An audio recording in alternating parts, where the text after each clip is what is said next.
तो spring fever episode 2 के starting में यहाँ वो कह रहे थे तुम ये क्या बकवास कर रहे हो, लेकिन यहाँ ग्योन तो कह रहा था कि तुम्हारे दोस्त तुम्हें जरूर बॉम्ब कह के पुकारते होंगे ना। इस बात पे ना यार बॉम्ब हंसने लग गई थी। लेकिन वही दूसरी तरफ सीजिन ना ग्योल का इंतजार कर रही थी और उसके आने के बाद वो उससे माफी मांगती है। कह रही थी कि मैंने क्लास में ना कुछ ज्यादा ही बोल दिया, प्लीज मुझे माफ कर दो। पर वो यहाँ कुछ नहीं कहता और उसका फोन मांगता है और उसके अंदर ना उसका नंबर सेव कर देता है और उससे कह रहा था कि अगली बार तुम्हें कोई मुझसे बात करनी हो ना तो सीधे मुझसे कहना, सबके सामने ऐसे नहीं। ये सब कह के ना वो वहां से चला गया था। तो यार वो लड़की ना उसका नाम इवल हांग नाम करके सेव करती। लेकिन वही इधर स्कूल में जब दिखाया जाता है यहाँ बॉब ना सबको पढ़ाने की कोशिश कर रही थी, लेकिन यहाँ वो लोग ना पढ़ नहीं पा रहे थे स्टूडेंट, उस पौधे की वजह से जो कि ग्योंग ने उसे गिफ्ट दिया था। इसलिए यार सभी टीचर लोग मिलकर ना उस पेड़ को वहां से बाहर ले जा रहे थे। लेकिन तभी ना ग्योंग वहां आ गया था और वो ना उनके पास से वो पेड़ लेकर अपने गाड़ी में रख लेता है और वो ना दरवाजा खोल के बॉम्ब से कह रहा था कि तुम ना इस गिफ्ट को ऐसे ही फेंक नहीं सकती। और वो ना उसे बिठा के अपने साथ लेके जा रहा था कहीं। तो फिर यार बॉम्ब तो उसे ही घूरे जा रही थी। तो ये देख के वो कहता है कि तुम मुझे ऐसे क्यों देख रही हो। इस बात से ना वो काफी ज्यादा ऑकवर्ड हो गई थी। तो यहाँ ग्यो से कह रहा था कि हम ना इससे पहले भी मिल चुके हैं, क्या तुम्हें याद नहीं। तो यहाँ बॉम्ब जब याद करने की कोशिश करती है तो उसे ना कुछ भी याद नहीं आता। फिर यहाँ ना ये लोग इस गिफ्ट को लेके जब यहाँ उस होमरूम टीचर यून के घर पे आके उस पौधे को रखते हैं तो यहाँ यून ना वहां से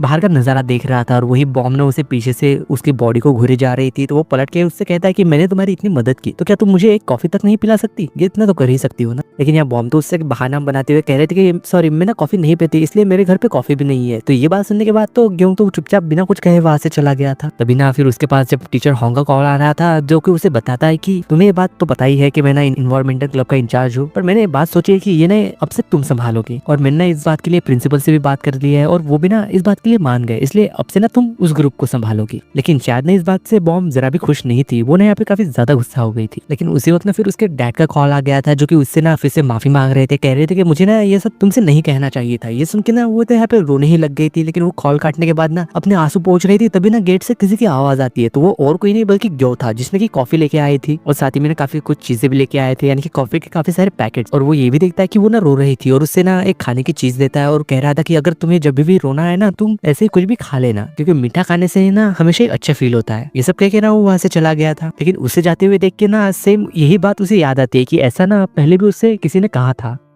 लेकिन वही सीन शुरू के जब हमें एक्ट्रेस को दिखाया जाता है जो कि असल में बॉम्ब की मदर है, उसके साथ ना यहाँ पे वही वकील बैठा हुआ था जिसका नाम की जून है। वो यहाँ पे उससे कह रहे थे कि मैंने ना अपनी बेटी को कुछ कह दिया था इसलिए वो ना घर छोड़ के चली गई है, मुझसे काफी ज्यादा नाराज है वो, और तुम्हें ना उसका पता लगाना है कि वो है कहाँ। और उसे बता रही थी कि तुम ना उससे पहले भी मिल चुके हो। तो हमें फिर यहाँ फ्लैशबैक में दिखाया जाता है कि वो ना एक जगह के डेकोरेशन कर रहा था। तभी वहाँ एक लड़की आती है जो कि और कोई नहीं बल्कि बॉम्ब थी। यहाँ जून तो उसे ना बस देखता ही रह गया था। लेकिन वही इधर प्रेजेंट में ना जब उसे किसी का कॉल आता है तो वो ना फिर वहां से चला गया था। और वही इधर पुलिस स्टेशन में हमें ग्यो को दिखाया जाता है जाके पुलिस ने ना उसे पकड़ लिया था और उससे पूछ रहा था कि सभी लोगों ने ना तुम्हें वहां पे देखा था। तो ग्यो ना अपने पॉकेट में से वही स्वीट्स निकाल के उस पुलिस को खाने के लिए देता है। कह रहा था कि इसे खा लो तुम्हारा गुस्सा ठंडा हो जाएगा। और वही इधर बॉम्ब ना जब एक बुक स्टोर में आके एक किताब खरीद के वहां से और सोच रही थी कि मैं ना ग्यो से पहले भी मिल चुकी हूँ, मैंने उसे कहीं तो देखा है। वो ना ये बात याद करने की कोशिश कर रही थी और साथ ही में ना पुलिस स्टेशन के सामने से गुजर रही थी। तभी उसी वक्त ना ग्यो पुलिस स्टेशन से बाहर आ जाता है। तो उसे देख के ना वो तो डर के मारे ना एक गाड़ी के पीछे छुप गई थी। तो जैसे ही वो वहां से बाहर आ रहा था उसे देख के ना यह बॉम्ब तो वहां से भागने ही लग गई थी। बाद में ना जब वो स्कूल में आके एक क्लास में पढ़ा रही थी जो कि एनवायरमेंटल क्लब का क्लास था और इस क्लब में ना सिर्फ 5 ही लोग थे। या उस ग्रुप में ना फुल ट्रांसफर वाली लड़की भी थी जो कि कह रही थी कि हम ना कभी भी फील्ड ट्रिप पे ऐसे जा ही नहीं पाएंगे। तो एक स्टूडेंट कह रहा था कि हाँ तुमने सही कहा, हम तो सारा दिन ना क्लासरूम में ही बंद रहते हैं, बाहर तो हमें कभी जाने का मौका ही नहीं मिलेगा शायद। तो यहाँ हंग्योल भी था जो कि अपना हाथ उठाते हुए कह रहा था कि मुझे पता है यहाँ पास ही में ना एक बहुत बड़ा पावर प्लांट है, तो हम क्या वहाँ घूमने जा सकते हैं। और उस पावर प्लांट में ना मेरे अंकल भी काम करते हैं, तो हमें ना वहाँ जाने से कोई रोक भी नहीं सकता। तो ये सुन के ना बॉम्ब भी शॉक हो गई थी और कह रही थी कि अच्छा तो तुम्हारे अंकल काम भी करते हैं, मुझे तो लगा था कि वो तो बस आवारागर्दी करता रहता है पूरे दिन भर। और सब लोगों से यहाँ कह रहे थे कि ठीक है हम ना वहाँ पे घूमने के लिए जाएंगे। और दूसरी ओर जब ग्यो को दिखाया जाता है जो कि उसी पावर प्लांट में काम कर रहा था, तभी उसे ना किसी का कॉल आता है, उसे ग्रुप वाले बच्चे का बता रहा था कि हम ना वहाँ पे घूमने आने वाले हैं। लेकिन वही इधर स्कूल की छुट्टी होने के बाद जब वो वहाँ से जा रही थी तो उसके पास ना ग्यो आ गया था और उसे ना फील्ड ट्रिप पे जाने के लिए कन्विंस कर रहा था, यानी कि पावर प्लांट पे घूमने जाने के लिए। और जैसे तैसे ना वो उसे अपनी बातों में फंसा के मना ही लेता है। लेकिन फिर जब शाम को दिखाया जाता है सीजिन को उसके पेरेंट्स के साथ ना वो पे डिनर कर रही थी और साथ ही में उसके पेरेंट्स ने उसका रिपोर्ट कार्ड देख के उससे कह रहे थे कि तुम ना हर एक सब्जेक्ट में सेकंड आई हो, तुम्हें कुछ भी करके ना फर्स्ट आना होगा वरना सब लोग तुमसे आगे निकल जाएंगे और तुम पीछे रह जाओगी। लेकिन उसके ये बातें सुन के ना यहाँ पे वो तो गुस्सा होकर ना अपना खाना छोड़ के अपने कमरे में चली गई थी और किसी को यहाँ पे वो कॉल करने की कोशिश कर रही थी, इनकी मैसेज, और कह रही थी कि क्या आज रात में तुम्हारे घर पे रुक सकती हूँ। लेकिन वही इधर यहाँ ग्यो ना उसके नेफ्यू के पास आके उससे कहता है कि मैंने ना तुम्हारे टीचर को फील्ड ट्रिप पे जाने के लिए मना लिया है। तो यहाँ उसका नेफ्यू कह रहा था कि वो तो यहाँ ट्रांसफर होके आई है सियोल से, और मुझे नहीं पता कि वो यहाँ पे क्यों रह रही है क्योंकि उसकी सभी फैमिली फ्रेंड्स तो सियोल में रहते हैं ना। तो ये सुनने के बाद उसे तो याद आता है कि जब ना आज उसने बॉम्ब को रोते हुए देखा।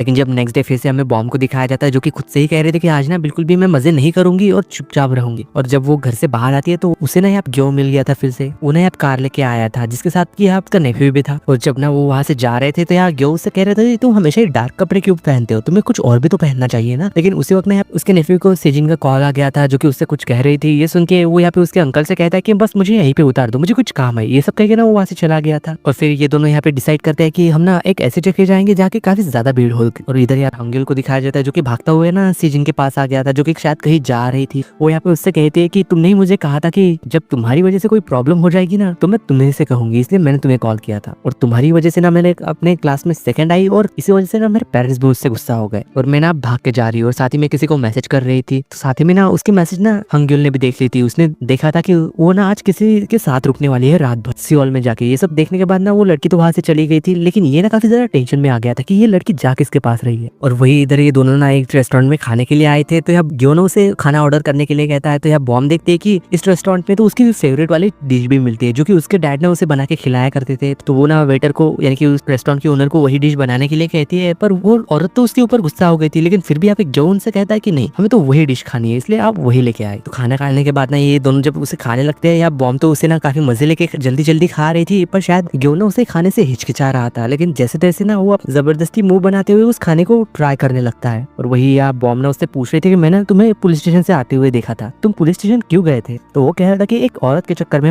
मैं वहाँ पुलिस स्टेशन में चला गया था। तो हमें यहाँ फ्लैशबैक दिखाया जाता है कि उसने ना एक गाड़ी को हटा के रास्ते से साइड कर दिया था ताकि ये फायर ब्रिगेड को जाने के लिए रास्ता मिल सके। यानी कि उसने तो मदद की थी, लेकिन उस गाड़ी के ओनर ने ना उसकी कंप्लेंट कर दी, इसलिए वो पुलिस स्टेशन में था। लेकिन साथ ही में यहाँ बॉम्ब देखते हैं कि उसके चेहरे पे ना पिंपल्स आ रहे थे, तो हो सकता है कि शायद ना उसे इस खाने से एलर्जी हो, इसलिए वो यहाँ ये डिश नहीं खाना चाहता। फिर बाद में ना वो जब यहाँ एक पार्क में बैठे हुए थे और वो ना अपने पिंपल्स पे मलहम लगा रहा था और यूनुस से कह रहे थे कि अगर तुम्हें उस चीज से एलर्जी थी तो तुमने वो क्यों खाई, तुम मना करते थे। लेकिन वो कह रहा था कि अगर तुम्हारे साथ में कोई बैठ के कोई खा रहा हो तो हम ऐसे मना नहीं कर सकते, वरना इससे ना सामने वाले को बुरा लगेगा। लेकिन ये सुनने के बाद तो वो ना काफी जोर जोर से हंस रही थी और कहती है कि तुम्हें स्माइल नहीं करना है, अपने मन में ही कह रही थी, यानी कि खुद से ही, और ना ही तुम्हें खुश रहने की आजादी। तो फिर ना यहाँ पे बॉम्ब ना अपनी मेकअप वाली किट निकाल के उसके पिंपल्स पे लगा रही थी और वही ये ना जो खुद को कंट्रोल करने की कोशिश कर रहा था। शायद ना वो यहाँ पे काफी ज्यादा शर्मा रहा था और वो ना वहां से उठ के खड़ा हो जाता है, कह रहा था कि मैं तो काफी ज्यादा एनर्जेटिक फील कर रहा हूँ। सीधे ही बॉम्ब को बैठे हुए ना उस बेंच के साथ उठा लेता है, यानी कि वो तो यहाँ पे एक्सरसाइज ही करने लग गया था।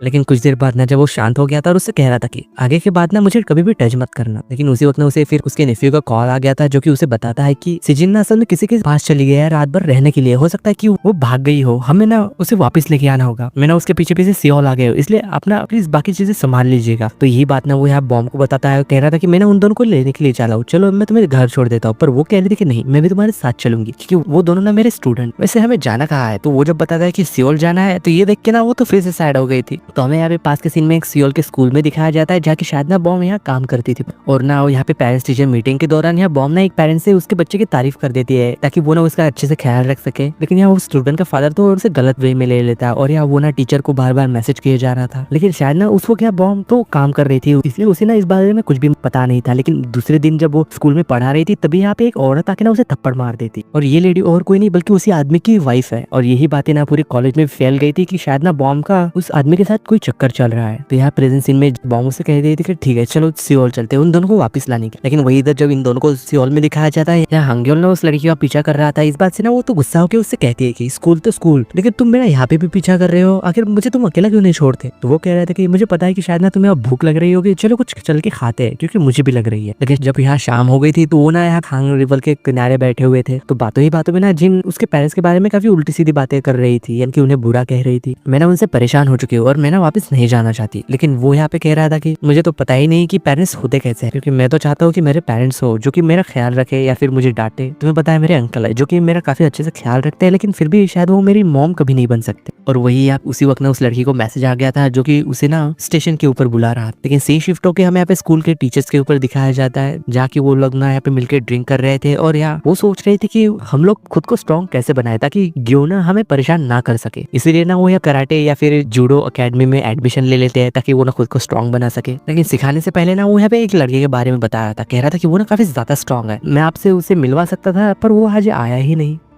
और वही इधर सीओ स्टेशन पे ना ये दोनों पहुंच गए थे, जो कि उसके नेफ्यू को कॉल करके बताया था कि हम दोनों यहाँ पे पहुंच चुके हैं। लेकिन वही दूसरी ओर यहाँ पे वो लड़की किसी से आके मिलती है, जो कि उससे मिलकर ना काफी ज्यादा खुश लग रही थी, और ये लड़का ना शायद हमें जाना पहचाना से लगता है। लेकिन इधर यहाँ क्यों ना जब उसके नेफ्यू से पूछ रहा था कि वो लड़की कहाँ है, पर वो बता रहा था कि पता नहीं वो कहाँ चली गई, मैं तो उसका पीछा ही कर रहा था, लेकिन अचानक से वो गायब हो गई। और हो सकता है कि वो ना जिससे बात कर रही हो वो यहाँ पे उससे मिलने आई थी। और इस बात से ना ये सभी लोग काफी ज्यादा परेशान होके ना उसे अलग अलग जगह पे ढूंढ रहे थे, अलग अलग होके। और यहाँ जैसे तैसे करके ना बॉम्ब्स उस लड़की को ढूंढ ही लेती है, और यहाँ ग्यो को कॉल करके बता देती है कि वो लड़की मेरे सामने ही है, तुम जल्दी से आओ। पर किसी और के साथ है, वो यहाँ लड़का है। लेकिन उसी वक्त ना ट्रेन वहां से छूट गई थी, और यहाँ ग्यो से कहता है कि कोई बात नहीं, मैं तुमसे नेक्स्ट स्टेशन पे मिलता हूँ, उस लड़की के ऊपर तुम ध्यान रखना। तो वो यहाँ पे ना फिर सीधे भागते हुए अगले स्टेशन की ओर जा रहा था, और वो टाइम रहते ना स्टेशन पे पहुंच भी गया था। जाके गेट बंद होने से पहले ना वो ट्रेन के अंदर कूद जाता है। लेकिन उसकी वजह से जब यहाँ बॉम्ब गिरने ही वाली थी कि यहाँ ग्यो ने उसे पकड़ लिया था। तो यही चीज देख के ना बॉम्ब को तो सारी चीजें याद आ गई थी कि उसने ना ग्यो को पहली बार कहाँ देखा था, यानी कि कहाँ मिली थी वो उससे। और इसी सीन के साथ स्प्रिंग फीवर के एपिसोड 2 की एंडिंग होती है।